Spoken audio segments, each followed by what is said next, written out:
Good morning, children. Welcome back our next science class. So, students, in last class we discussed about the chapter number 17, management of wastage, topic of paper recycling in plastic or threat to environment. देखिए हम paper recycling के बारे में discuss कर चुके थे। Paper recycling वो है क्योंकि देखिए जहां हमें पेपर प्राप्त होते हैं, जिस चीज से हमें पेपर प्राप्त होते हैं वो हमें प्राप्त होते हैं पेड़ों से, और उसके लिए इम्पोर्टेंट है हमें अपने ट्रीज को सेव करना। हमें ज्यादा से ज्यादा मतलब अपने जितनी जरूरत है उतने ही पेपर यूज करना है, अदरवाइज हम उनका कुछ रिसाइकलिंग कर सकते हैं। ओके, हमारा नेक्स्ट टॉपिक था a plastic threat to environment. हम ये भी जानते हैं कि जो प्लास्टिक होता है वो हमारी बॉडी के लिए, हमारे एनवायरमेंट के लिए बहुत हार्मफुल होता है। तो इसीलिए हमें इनको सेव करने के लिए, हमारे एनवायरमेंट को सेव करने के लिए हमें कम से कम प्लास्टिक यूज करना चाहिए। Plastic has no doubt reduced pressure on metal like iron, tin, etc. But extensive use of plastic it emerges as a threat to our environment. देखिए प्लास्टिक जो होता है उसे हम रिड्यूस कर सकते हैं, लेकिन जो आयरन होता है, टीन होता है, जैसे जो मेटल्स होती है उनके अलावा, बट जो प्लास्टिक जो होता है वो बहुत ज्यादा मात्रा में हमारे एनवायरमेंट के लिए बहुत हार्मफुल होता है। Plastic is big and use for a variety of purpose, और आज के समय में प्लास्टिक की बहुत सारी वेराइटीज बनना शुरू हो गई है। One of the main problem with plastic is that is non biodegradable. देखिए सबसे बड़ी प्लास्टिक की ये प्रॉब्लम है कि प्लास्टिक जो होता है वो नॉन बायोडिग्रेडेबल होता है, मतलब इजीली बायो में, मतलब इजीली कह सकते हैं उसको एनवायरमेंट में मिक्स नहीं हो पाता है। Disposal of plastic is creating a great difficulty, और सबसे बड़ी प्लास्टिक की डिफिकल्टी है कि वो जो डिस्पोजल होते हैं प्लास्टिक वाले वो बहुत ज्यादा डिफिकल्टी क्रिएट कर रहे हैं। It is getting collected and posing a great threat to environment. It is durability, light weight and non use rusting properties do not let pulp stop it use. हम जानते हैं जो प्लास्टिक होता है ड्यूरेटिवली होता है, मतलब इजीली ड्यूरेबल, मुड़ जाता है, लाइट वेट होता है, बहुत हल्का होता है, नॉन रस्टिंग, जंग भी नहीं लगती, इसलिए सभी लोग उसे ही यूज करते हैं। उसकी इन सभी प्रॉपर्टीज के कारण उसकी और बहुत ज्यादा लोग उसकी डिमांड करते हैं, उससे ज्यादा यूज करते हैं, लेकिन हमें उसे यूज करने से रोकना होगा। Only some plastic can be recycle and rest just become a environment hazard. देखिए कुछ प्लास्टिक ऐसे हैं जो रिसाइकल हो सकते हैं, बाकी जो कुछ प्लास्टिक ऐसे जो हमारे एनवायरमेंट के लिए प्रॉब्लम्स क्रिएट करते हैं। We have to be careful that only food grade plastic is use for storing food. अब हमें इसके लिए केयरफुल होना पड़ेगा कि जो हम अपने जो फूड स्टोर करते हैं, जो प्लास्टिक की चीजों में यूज करते हैं, उसे हम कम से कम यूज करें। Other plastic can make food toxic. उसके अलावा जो प्लास्टिक होते हैं वो खाने को जहरीला भी बनाते हैं। We should limit the use of plastic to reduce the load of waste plastic activity in our environment. On way of doing this, to use paper or cloth bags instead of plastic bags for shopping.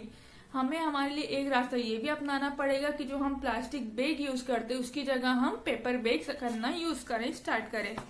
Problems related to disposal of plastic. अब plastic के disposal है उनकी क्या क्या problems है देखिए। On burning plastic harmful gases are release. जब हम प्लास्टिक को जलाते हैं तो उसमें बहुत सारी गैसेस रिलीज होती है, उसके कारण बहुत सारी हार्मफुल गैसेस रिलीज होती है जो हमारे एनवायरमेंट के लिए, जो हम बॉडी में एंटर लेते हैं वो हम ऑक्सीजन के साथ मिल जाती है तो वो हमारे लिए भी हार्मफुल होती है। Food wastage should not be throw in plastic bags. कभी भी खाने को प्लास्टिक बैग में नहीं फेंकना चाहिए। Stray animals in search of food. Animals swallow the plastic bag along with food. This can make shock them to death. अब जो क्या होते हैं, जो एनिमल, जो जानवर खाने की तलाश में यहाँ से वहां घूमते हैं तो वो खाने के लिए चक्कर में क्या खा लेते हैं, उस प्लास्टिक चीज को भी अंदर खा लेते हैं, जिससे क्या होता है उनकी जो फूड ट्यूब है वो चोक हो जाती है, इससे उनकी मृत्यु तक हो जाती है, मौत हो जाती है।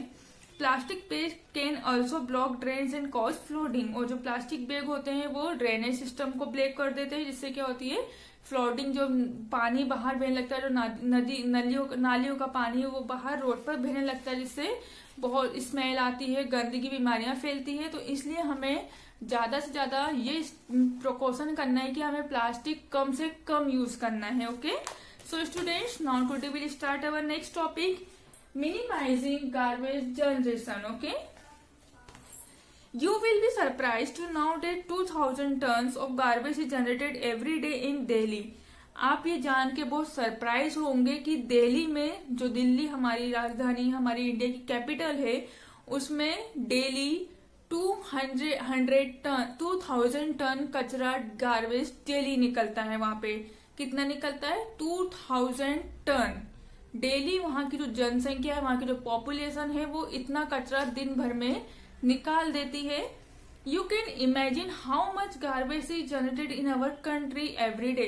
तो अब आप इमेजिन कर सकते हैं कि हमारी कंट्री में डेली में कितना कचरा निकलता होगा। जब हमारे दिल्ली जैसी कैपिटल में इतनी ज्यादा, केवल एक शहर में इतना 2000 टन तक कचरा निकल सकता है, तो हमारे पूरे कंट्री में कितना कचरा निकलता होगा।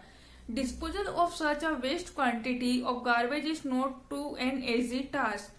देखिए, जो डिस्पोजल होता है, डिस्पोज करना होता है, of such a waste quantity, एक बहुत बड़ी क्वांटिटी की मात्रा है, गार्बेज की बहुत फैली हुई मात्रा है, is not an any task, और ये बहुत आसान नहीं है इसे खत्म करना। It require planning, time, effort and money. इसके लिए हमें जरूरत है प्लानिंग करने की, अपने समय की, उन्हें अफोर्ड करने की और पैसों की। Therefore, the amount of garbage produced should be minimized to reduce the time and money spent on managing it.